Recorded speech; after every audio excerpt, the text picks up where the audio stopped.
Okay, Robert, what are you uncovering? Tell me. We've got one of the very few victims of the tsunami here. So we've got a ventral exposure of one of these. What is this? This is a paddlefish. So we've got a ventral exposure here. And the very tip of the snout is right about here. So the rostrum runs its entire all the way right length there. right there. It's about this wide. And what do we have here there? we've got the mouth here, we've got the lower jaw, we've got the upper jaw here. So it's upside down, It's you upside say? down. We've got the ventral exposure. And how far does it go further down, you think? The actual fish probably goes for another 2 feet in this direction, roughly.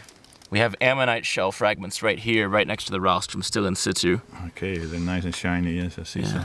And then we've got goodies here. We've got some more little bits and pieces, more ammonite shell this way. Right between the jaws Are the goodies. are the goodies. We've got the gill rakers here, and between all the gill rakers, we see all these little micro tektites, Gee, that's which are not so micro if you consider how far we are from the crater. But what does it tell you?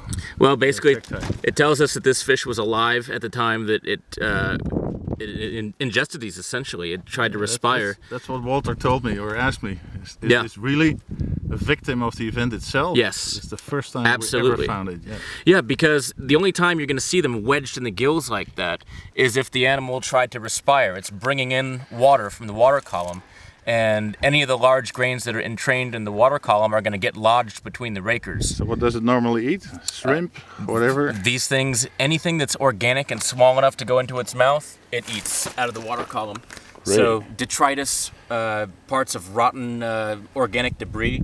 But in this case, they were probably ferociously trying to respire because the water column was saturated with mud and particulate matter. So it was desperately trying to gasp in. And then they died. And they died. They got buried here. But before that happened, these little tektites got wedged in the gills.